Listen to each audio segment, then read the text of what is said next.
America के राष्ट्रपति Donald Trump के दूसरे कार्यकाल की आज पहली सालगिरह है। मतलब 1 साल पूरे हो गए हैं कि वो दूसरी बार अमेरिका के राष्ट्रपति बने हुए हैं। लेकिन इस 1 साल के दौरान उन्होंने पूरी दुनिया को झकझोर के रख दिया। स्थिति ये है कि आज कोई भी निश्चित तौर पर नहीं कह सकता कि अगर 2 देशों के बीच युद्ध होता है तो किसका समर्थन कौन करेगा। अमेरिका के दुश्मन ही नहीं, उसके दोस्त भी परेशान हैं। अमेरिका का बनाया हुआ नाटो इस वक्त बहुत दबाव में है और यूरोप गहरे संकट में नजर आ रहा है। ऐसे वक्त में ट्रंप के दूसरे कार्यकाल की पहली सालगिरह पर हुए प्रेस कॉन्फ्रेंस पर पूरी दुनिया की नजर थी। ट्रंप आए और अपने अंदाज में हर किसी को जवाब दिया, किसी को भी छोड़ने का नाम नहीं लिया। नमस्कार, मैं खुशी चौधरी और चलिए जानते हैं कि ट्रंप ने कैसे किसी को भी नहीं बख्शा है। ट्रंप ने नाटो को लेकर कहा कि उन्होंने नाटो के लिए जितना किया शायद किसी और ने नहीं किया। उन्होंने कहा कि अमेरिका हमेशा नाटो की मदद करेगा, लेकिन सवाल यह है कि नाटो के सदस्य बदले में अमेरिका की मदद करेंगे या नहीं। उन्होंने साफ कहा कि वो सिर्फ सवाल पूछ रहे हैं और कभी कभी नाटो की तारीफ ज्यादा हो जाती है, कभी कभी कम। उनका मानना है कि अगर अमेरिका नाटो का हिस्सा नहीं होता तो ये उतना पावरफुल नहीं होता। यूरोप के बारे में उन्होंने कहा कि उनकी फ्रांस के राष्ट्रपति इमैनुअल मैक्रो और ब्रिटिश विपक्षी नेता कीर स्टारमर के साथ अच्छी व्यक्तिगत दोस्ती है।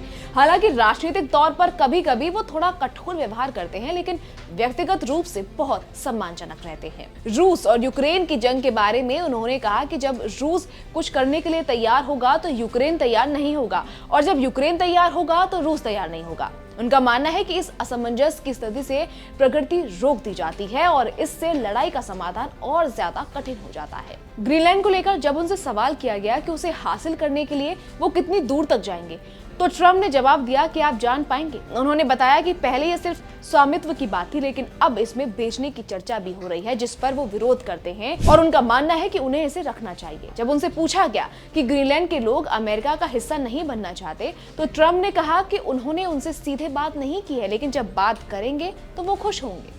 अब बात ईरान की। ईरान के बारे में ट्रंप ने कहा कि वहां 837 लोगों को फांसी दी जानी थी, लेकिन अमेरिका ने चेतावनी दी, जिससे उनकी फांसी की योजना टाल दी गई। उन्होंने बताया कि भविष्य में क्या होगा ये कहना मुश्किल है, लेकिन सैन्य विकल्प अभी टेबल पर हैं। पनामा नहर के बारे में सवाल पर उन्होंने कहा कि पिछले साल उन्होंने कहा था कि वो पनामा नहर को वापस लेना चाहते हैं, लेकिन अभी इस पर कोई निर्णय नहीं है।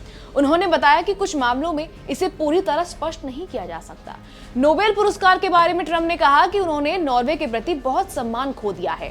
उनका मानना है कि नोबेल पुरस्कार नॉर्वे के नियंत्रण में है और वे इसमें हस्तक्षेप नहीं कर सकते।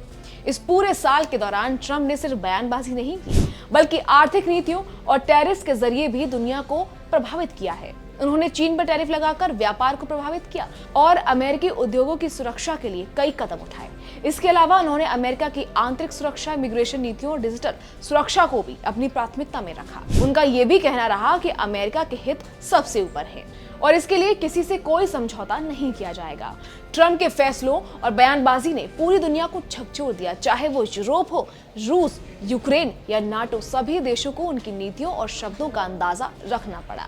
उनके कार्यकाल की इस पहली सालगिरह पर पूरी दुनिया की नजरें उनकी प्रेस कॉन्फ्रेंस पर टिकी हुई थी। उन्होंने साफ किया कि अमेरिका अब भी दुनिया की सबसे बड़ी ताकत है और उनके फैसलों से इसका असर हर कोने में देखा जा रहा है। इस 1 साल में ट्रंप ने साबित कर दिया है कि वे केवल नेता नहीं हैं, बल्कि वैश्विक स्तर पर अपनी उपस्थिति दर्ज कराने वाले व्यक्ति हैं। उनके फैसलों, टिप्पणियों और नीति निर्धारण ने दुनिया को नई दिशा दी, साथ ही कई देशों को असमंजस में भी डाल दिया।